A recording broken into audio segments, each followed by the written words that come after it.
Ladies and gentlemen, welcome back to another Jaymorz Collectibles. Thanks for tuning in.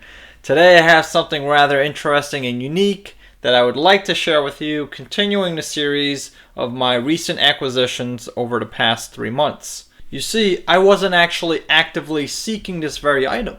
I was actually contacted by one of the renowned dealers in the space who goes by the name Mark Latanze, in case any of you have heard of him, who is actually extending a favor because I had folded my highest offer on the same item just several months ago. And of course, Mark, being the outstanding class citizen that he is, promised to repay the favor forward, and he certainly did deliver with an item like this in its condition. However, again, I was this close to not buying this item over just a few $100s.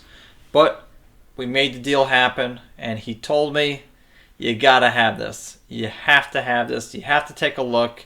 And he drove all the way out to a location that we specified and agreed upon out of his own time, and was just pleasant throughout the whole experience. So kudos to you. Shout out to you, Mark. If you're watching this video, thank you once again.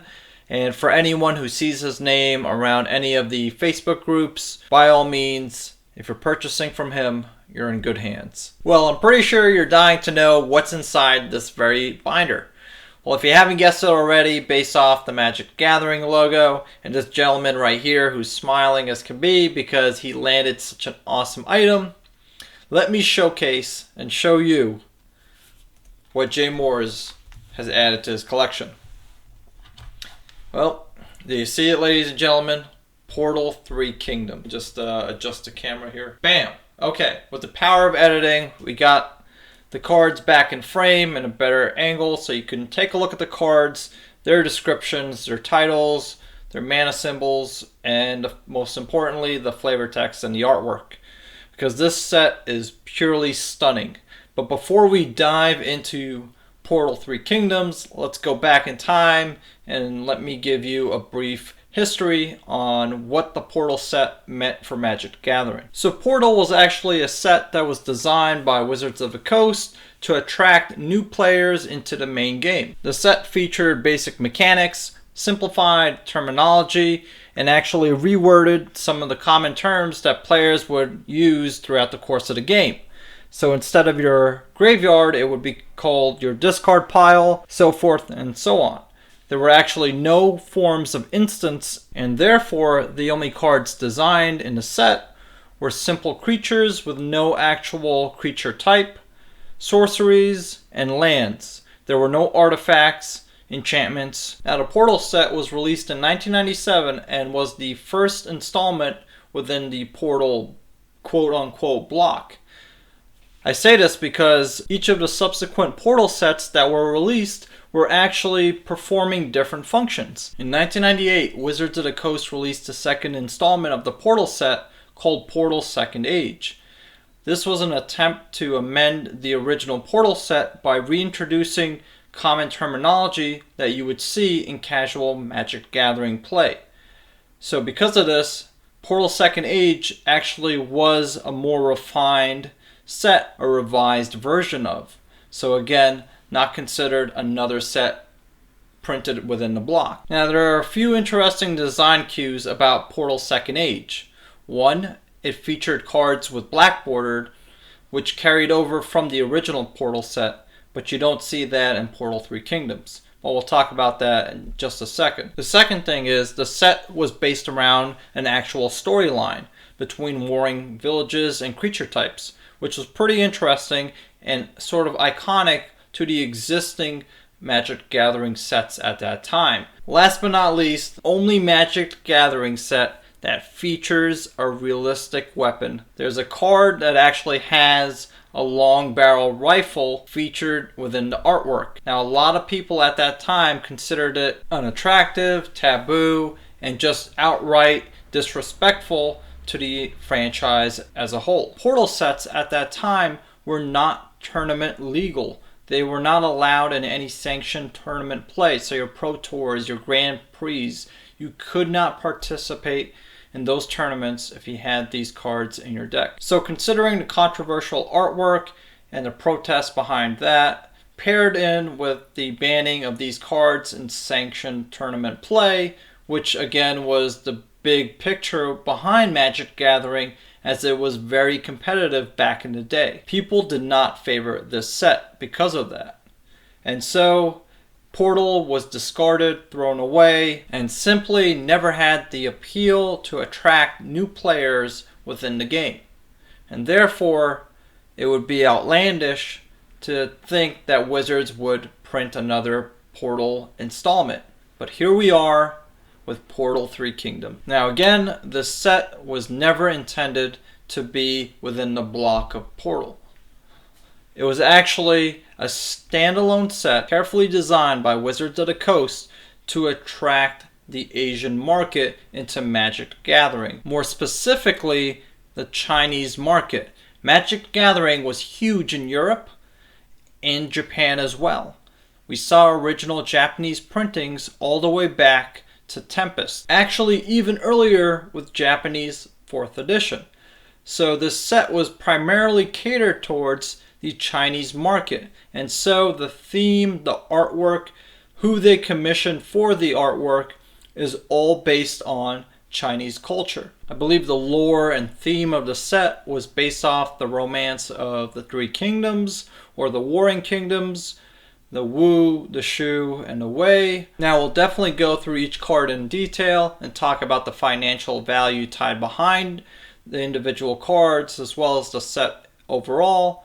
However, I just want to talk about what makes this set quite fascinating. You see, because the set was intended for a different demographic, it was printed in 4 different languages: Simplified Chinese, Traditional Chinese, Japanese, English.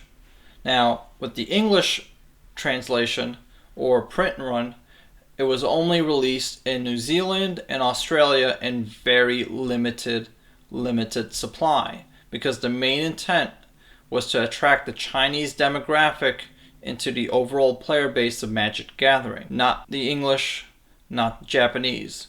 So there you go, backwards: English, Japanese, Traditional, Simplified. In that order, low to high. Let alone that the cards are indeed white bordered, so they tended to get a lot dirtier, and when that happens, people throw them out, and they just simply were not demanded for, because again, these cards were also not legal in sanctioned tournament play. So in that combination, these cards in English in near mint condition is really difficult to find in today's market, and because of which a set like this deserves its own video. And while we're on that topic, in 2005 Wizards finally acknowledged these cards legal for tournament play in the Vintage and Legacy format. Furthermore, 13 cards within the set are actually legal in Modern play. But that's not where the beauty shines. You see, as we go through these pages, some of these cards have peaked in value because of EDH and Commander play. In fact, a lot of these cards that we'll go through are what we call legends. And because the EDH and Commander play format caters around legends, these are amazing cards to actually consider when making your own deck for that format. Now, there are no foil cards contained within the set, despite P3K released at the same time within the Mercadian block set, which did contain foils. And unlike 7th edition, these are exclusively white border. So this is the only variant you'll see of these cards. Now, they are not reserved list. However, based off of the direction and the culture of today's generation, do not expect Wizards of the Coast to print much of these cards. It's just like with Jihad and anything that depicts real world events back then within a race or an ethnicity. This is what I like to call pseudo reserve list. Yes, some of these cards have been reprinted.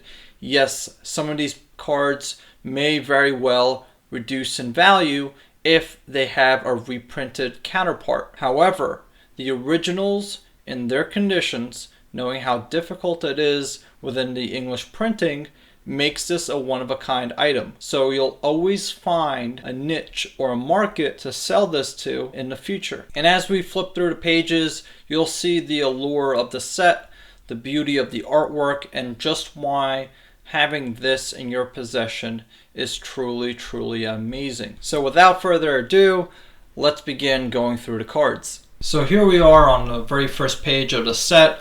I did de-sleeve from the original binder in which I purchased it from and made sure that the cards were in fact intact and clean, near mint condition. Some of which I've isolated and pulled due to marring or just scuff marks. However, those are easy replacements, but overall everything is near mint. There are 180 cards in the set. The set starts with white, finishes with land just after, I believe, green. So we'll take a look at the white first. On the first page, we see a combination of both creatures and sorceries. Within the creatures, you have your legends and generic creature type. Now, if I was to speculate on any card in particular within the set, it would be the unappreciated sorcery. So taking a look at this sorcery card, for example, Empty City Rouge. For 1 mana, your opponent can attack on his or her next turn, which basically eliminates a turn off your opponent for 1 mana. Again, underappreciated, undervalued, great card once it's discovered. Let's move on to the next page. Okay, so moving on to the second and third page, we have one notable card, Loyal Retainers, which I had to replace due to some marking up on top. Again, not a big deal. I was able to get my copy within the dry market, luckily. And he is actually one of the more notable cards because he sees Commander play, believe it or not. Now right below him, you have another one of those sorceries where again, 1 mana drop, you gain 2 life for every creature you have in play. Again, another great underappreciated sorcery that would probably make its way into some decks within the Commander format. So, moving away from sorceries, great cards to look at for financial value long term are the legends, especially named after Chinese historic heroes within the Romance saga. Now, moving away from sorceries, other notable cards within the set to pay close attention to are the creature legend cards, especially because they're named after the heroes within the Romance saga or the theme of the set. Because again, this is so crucial not only to one of the hottest formats in the game, Commander and EDH, but also for the pseudo reserve list because that sort of hedges the card value against disinflation, especially when you're in the collectibles market and it's already an illiquid commodity. It's very, very important to hedge as much risk as possible, especially considering P3K is a niche commodity within itself. There's only a certain amount of investors who would be interested in items like this. So again, you want to pick your cards wisely, especially if you're investing into single cards. Now I know there's a big complaint about this set in particular versus the other 2 portals, and it's because it's very difficult to identify between the uncommon and rare color, as the white border within the character makes it difficult to distinguish the uncommon color from the gold rare color. So moving along, again, you have your generic creature types. You'll see this within each of the kingdoms, the Wu, the Shu, and the Wei. Moving on, the white being the Shu. Again, forgive me if I butcher some of these. I will not be adventurous and bold enough to pronounce some of these names. You have your different cavalry, your different divisions, your farmer, your soldiers, your infantry, and also your generals, advisors, caravan, and of course the top of the top being the conqueror or commander. So this is again a common convention you'll see within each of the colors. Now before I actually go on to the next page, one notable card as well, again another sorcery, Ravages of War is actually creeping up to about $200 right now because it's a great commander staple for what it can do, destroying all lands for only 4 mana. So again, a great card. These are the unique, interesting cards that have seen reprints but still hold value. Okay, so let's move on to the next page. Let's try to finish up the white cards in the set.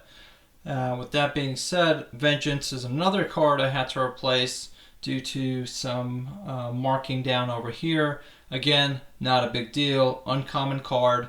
Got it for cheap. Was available in such a dry market. I'm happy. Can't complain. And that would wrap up the white cards. Of course, the legend cards in particular have been climbing up slowly and slowly. Nothing notable on this section of the white cards. However, as we go through and progress towards the tail end of the set, I'll point out some of the commanders that are actually worthy of note. So this is a card that sets up the overall premise within the theme of the set for anyone who doesn't know the romance of the Three Kingdoms. So with the name of the card, Balance of Power, it indicates conflict, and these are the 3 warring nations that are pretty much depicted within the set. So you have your Wu, Shu, and Wei. We just went through the Shu, who are white. With the Wu, they'll be blue. That rhymed, yes, I know. And with the Wei, it's black. So what's interesting, this is actually a really good card. So if you read it, if you have fewer cards in your hand than your opponent, draw until you have the same number. So a great way to sort of filter out your hand, play it with some loose mana, you regain your card position, and it's a great card that's again underappreciated.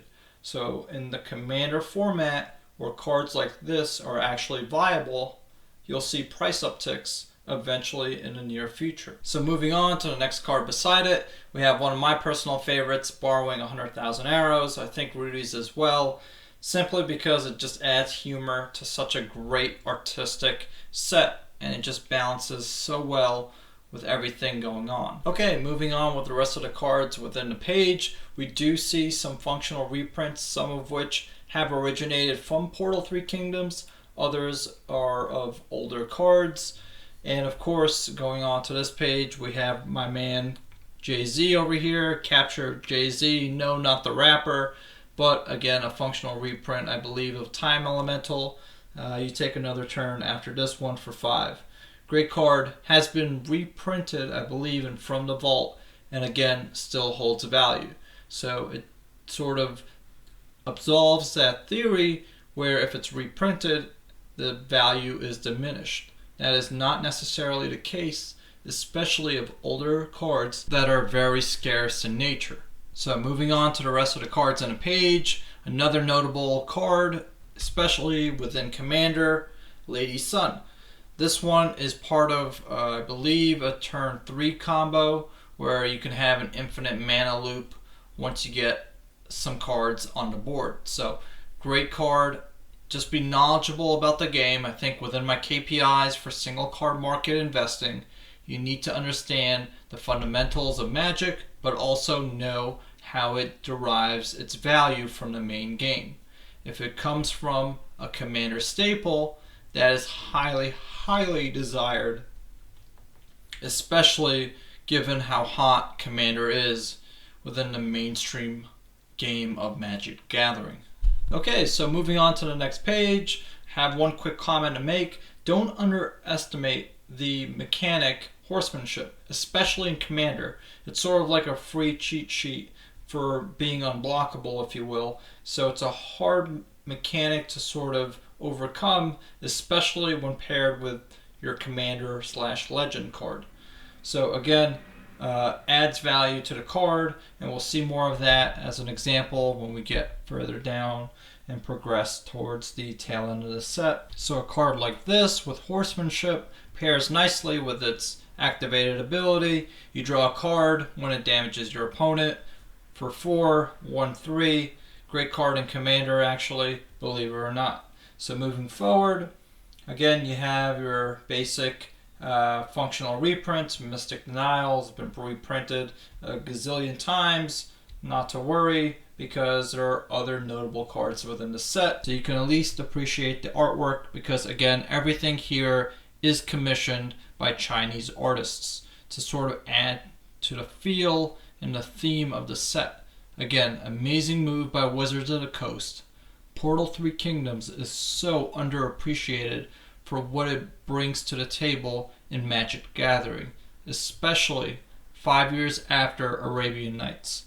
So another favorite card, Straw Soldiers. Always thought it was so funny. Let's move on.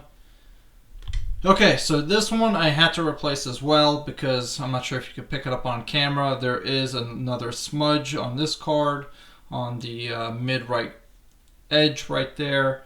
So again, this card was the most expensive acquisition to replace. So Horsemanship comes into play. Return one creature from play to its owner's hand. There's shenanigans you can do with this card. Again, Legend Commander, bring it from the command zone, comes into play, return a creature. Great card for Commander. Has seen an uptick for that alone. So again, this set, great feed into that one particular format. So anything else worthy of note? Not really. Again, you have your theme cards, your different cavalry, scout, longbowman, your spy. That's pretty cool. Funny little card. And that kind of wraps up, again, the blue cards within the set. So we go into the Wei Kingdom. This guy, CC, Lord of Wei. Great card. Has been played with a ton of, even before Commander. So you'll see a lot of him in heavy play condition, simply because he was just one of the hottest creatures within the set. Moving on, you have more of your functional reprints. You have your advisor, great artwork going in, and then you have the granddaddy Imperial Seal. So again, just like with the other sorceries for one, this one caters to the black color of Magic, in which you go and fetch, just like with a Vampiric Tutor, except this isn't as great as the other tutors out there in the black color. In fact, this card didn't see a huge price uptick until 2005, in which Wizards of the Coast allowed these cards in sanctioned tournament play. Because of which, tutoring this for a Vampiric Tutor to top deck it, you get your card for only 2 mana, made this insanely powerful. Especially because it's a unique name for a card, so you can have more copies. Again, yes, this card is vulnerable to reprints because it's not on a reserve list. However, we saw with other examples that just because it's been reprinted does not mean the card depreciates. In fact, a card like this, where it's highly in demand, will actually see price appreciation, especially considering it sees play in legacy and vintage formats. So just because it's been reprinted to a Judge promo foil does not take away from the English Portal 3 Kingdom counterpart. This is the original printing, and again, for collectors and investors and players of the game, it's critical to understand that, to know and realize that this is actually an investment grade card, as opposed to one might think otherwise. Okay, next page you have the Field Marshal, nothing to write home about. Stolen Grain. Again, some of these cards I'm sure a lot of people have not come across before, even though they've been heavily invested into Magic the Gathering, simply because the cards in the set are hard to come by. Again, some of these cards are also just for collector items rather than playable pieces. You have the same theme where you go into the different divisions of the military. You have your scout. You have your strike force. Okay. One-eyed. So this dude over here, Legend Horsemanship. Before you attack, you may put him into your graveyard to return a black card from your graveyard to your hand. So again, a swap-a-roo for a 4-drop, great for commander, especially in mono black situations. So he's been seeing tremendous price appreciation, especially over the past 6 months. So watch out for this dude. If you're wanting him for your commander deck or just to complete your collection in Portal 3 Kingdoms, pick him up as soon as possible because he's actually nearing the $300 range, believe it or not, in sold listings. So take note of that one. Moving on, you have your advisor. Funny artwork over here. Reminds me of the guy from Mulan. You have your recruits, your generals, and of course, now we introduce the Zodiac animals. So in black, I believe it's 3. I believe red is 3, and then green finishes off with 6. So here we are on the next page. Red is actually, the combined total of red cards is actually worth more than black, believe it or not. So there are a lot of notable cards, despite the functional reprints that you see, like Blaze and Burning Xingye and Burning Fields. Control of the Court. This, I believe, is underappreciated. If I had to do a mass buyout, which I don't favor, but if I do for a good price, because I've seen this undervalued, I might just do it. Control the Court. It's a sorcery, 2-drop, draw 4, discard 3. I mean, you can do some shenanigans with this.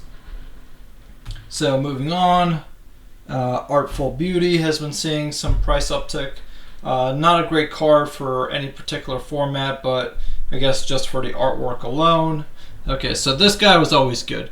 Tyrant has been seen in many different decks just because he basically hits your opponent with their creature. So pretty cool card. He's been holding steady. Nothing too crazy, but again, we'll see. Only time can tell. So moving on, again, you have Imperial Recruiter, most noble card in the set. Climbing towards 200 despite the reprint in Masters 25. However, it just goes to show that, again, recurring theme, people want the original.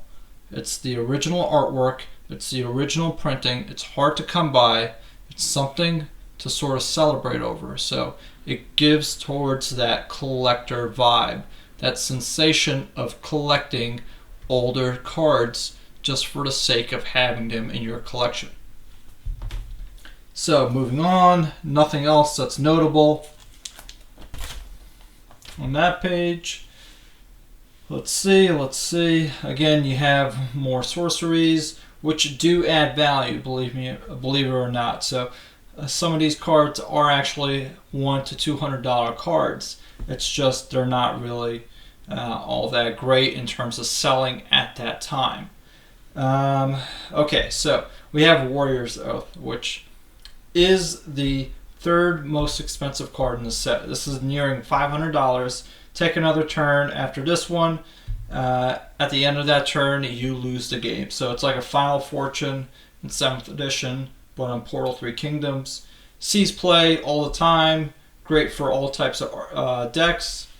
So that's why it's valued to where it is. Again, the card value is derived from the main game. That's it. So in a single card market, card value is primarily derived from the main game. Then you have your 4 other KPIs, which I've told you about, to consider that also helps bump up and appreciate the card value. So wrapping up the red cards within this page, Zodiac Dragon for $1,000. That's the going rate for that card, especially in near mint condition. You'll see upwards of $1,500. Because it actually has an interesting mechanic before the errata of it, where it would basically null if it didn't actually transact. So the shenanigans is an nth degree less, but however, it's still worthwhile picking up for certain fun nights playing Magic. Okay, now we can begin with the green cards within the set. Nothing too noteworthy down below. However, I believe there was a mass buyout on Forest Bear at some point in time. It's averaging around $30 a card back when people were buying them for $10 to $15. Right now, I believe it evened out in the 20s.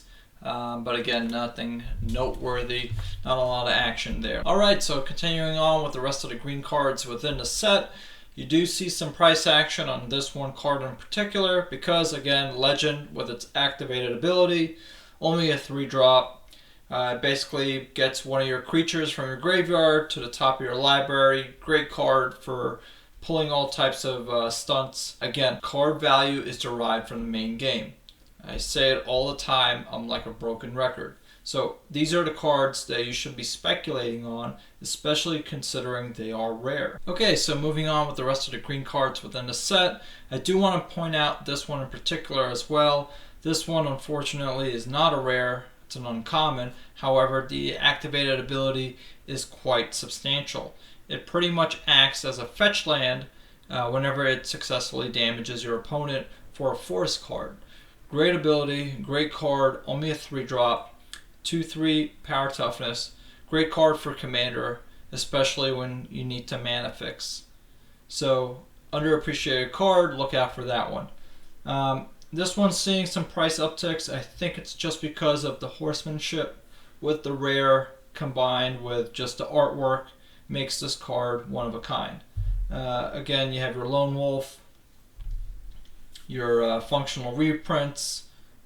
This one's also seeing some price upticks as well, however nothing too substantial. Okay, so this one's actually rather interesting. I do see a lot of people talk about this one card in particular, especially when it comes with regards to their commander decks. At first, the errata showed that it was not until end of turn, so it would permanently give them a +2/+2 counter with the ability horsemanship, which again is a cheat code for being unblockable. So this card saw some play in its heyday, however the errata was fixed to until end of turn, and again still holding value because of horsemanship. So people are still eyeballing this card in particular. Keep your eye on it. I wouldn't make any moves. It's just an okay card, nothing too great. Okay, so moving on to the rest of the cards within this page. The only one that sticks out, again, 3 Wishes, has been reprinted. Yes, the price did drop. However, it doesn't take away from the original. It will eventually appreciate due to attrition. So for the original, for the collectors who want the original, and investors alike, they're going to want to pay higher premiums for this one particular card than the reprinted counterpart. So again, broken record here, it does not depreciate the card long term. So let's move forward. I think that's kind of what turns people off from Portal 3 Kingdoms, the fact that it can be reprinted. However, they don't really realize that there's 2 basically external factors here. You have the investor collector wanting the original, but also some of the cards are within some sort of pseudo reserved list because they're not warranted for reprints nowadays. Maybe back then when times were different and Magic was different, but nowadays it's sort of like taboo in a sense. Okay, so going on with the rest of the green cards here, nothing too worthy of note. Was this a good card for Wolfpack? Attacks, blocks, you have... No, never mind. Okay, so then you finish up with the Zodiacs over here. Again, people look out for these on the open market just to complete a Zodiac set. They do get bought out from time to time, and I think the latest one that was sold for a little over 1,500, including the dragon in English. So that's something interesting as well. And then you have your beautiful, beautiful, well done land cards. So these are actually increasing in value, believe it or not. Of course, they're not anything to write home about, but they do have merit associated simply because of how beautiful the artwork is.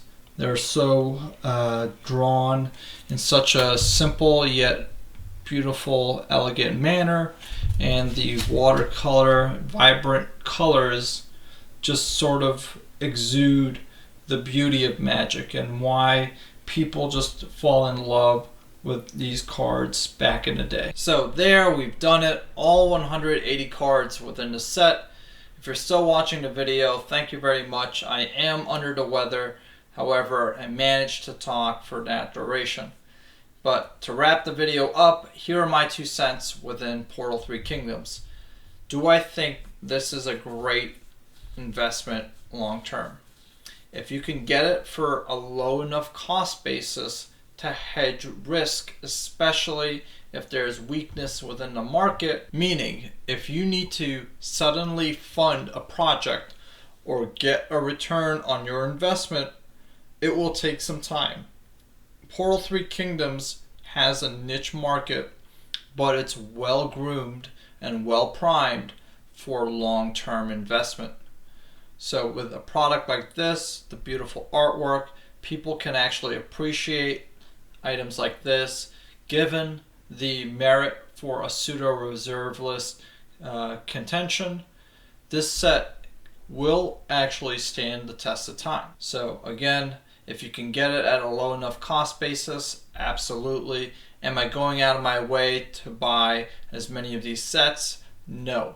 There are better returns on your investments elsewhere, especially in the collectible space right this second, because there is a lot of weakness and there's a lot of opportunity brewing. All in all, the upside performance outweighs the downside risk for long-term investing of this item.